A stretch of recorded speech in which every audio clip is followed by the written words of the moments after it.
అభిమానులకి చెప్తున్నా, ఎప్పుడన్నా సరే తెలుగుదేశం పురంధేశ్వరి గారి మనందరి ఆంధ్ర రాష్ట్రానికి తెలుగుతనానికి ప్రపంచ వ్యాప్తంగా గుర్తింపు తెచ్చిన శ్రీ నందమూరి తారక రామారావు గారు ఏ రోజు కూడా ఆయనతో కూడా అందరూ సినిమా హీరోలు ఎవరు కూడా ఆయనతో సహకరించాల.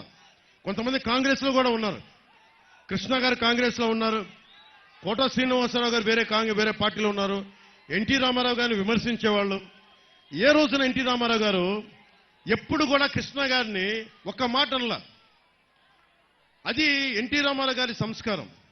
అలాగే తెలుగుదేశం పార్టీ కూడా నేను విభేదాలు ఉన్నా కానీ నన్ను ఎప్పుడు వ్యక్తిగతంగా కూర్చోబెట్టి నా సినిమాలను ఎప్పుడు ఆపల. మీ అందరూ అభిమానించే ముఖ్యంగా ఆ రోజున చిరంజీవి గారిని, ప్రభాస్ గారిని, మహేష్ గారిని వాళ్ళ ముగ్గురిని నడిపించి ఎక్కడో ఇంటి బయట ఆపించి నడిపించి కనీసం భోజనం కూడా పెట్టకుండా ప్రైవేట్ మీటింగ్ జరుగుతూ ఉంటే అసలు ఆ మీటింగ్ జగన్కి చిరంజీవి గారికి సంబంధం లేదు. జగన్కి మీరందరూ గుండెల్లో పెట్టుకున్న లక్షలాది మంది అభిమాన నాయకులు అంటే జగన్కి కుళ్ళు. ఆ కలుగులో ఎలుకది తట్టుకోలేదు.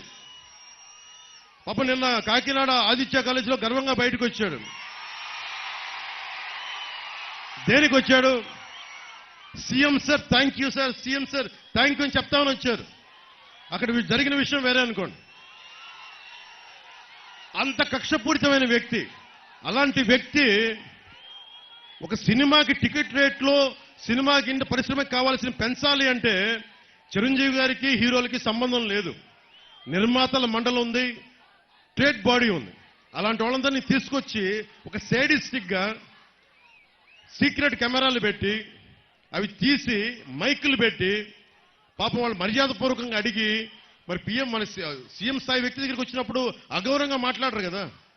చిరంజీవి గారు అందరి తరఫున మాట్లాడితే ఆయన్ని కూడా అగౌరవపరిచిన వ్యక్తి. అజాత శత్రువు చిరంజీవి గారు. ఎవరి జోలికి వెళ్ళరు. ఎన్ని తిట్టండి, ఆయన్ని ఎన్ని విమర్శించండి. నాకు తెలుసు కదా ఇంట్లో వాడిగా గుండె బాధపడదు. నాకు కూడా చెప్పరు ఈ రోజు దాకా చెప్పలా. అలాంటి అజాత శత్రువుని కూడా ఇతను కించపరిచిన వ్యక్తి. జక్కంపూడి రాజా గారికి ఒకటే చెప్తున్నా, మా భీమ్లా నాయక్ సినిమాలకి పాపం బలరాం కృష్ణ గారి టికెట్లు దొరకలేదు కానీ జక్కంపూడి రాజా గారు ఎమ్మెల్యే కాబట్టి నా సినిమాలు టికెట్లు ఇప్పించారు. మాకు ఈ సినిమా అభిమానం వద్దండి. మాకు జక్కంపూడి రాజా గారు మేము కోరుకుంటుంది మీ వాళ్ళు దోపిడీ చేయకుండా ఉంటే చాలు, మాకు అదే 10,000.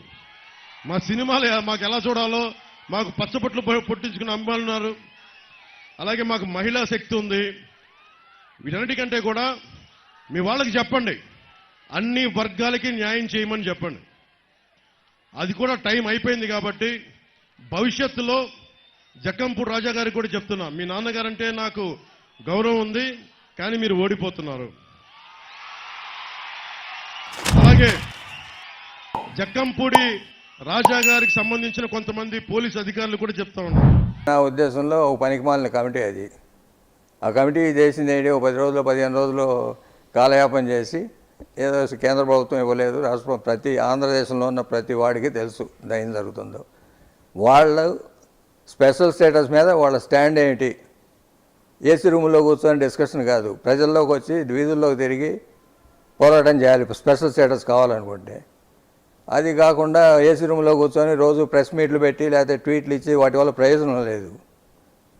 వాళ్ళంతా చంద్రబాబు నాయుడు గారి స్విచ్ ఎక్కడ నొక్కితే అక్కడ మాట్లాడటం తప్ప చంద్రబాబు నాయుడు గారు ఏ రిమోట్ స్విచ్ లాగా ఉంది ఆ వ్యవహారం.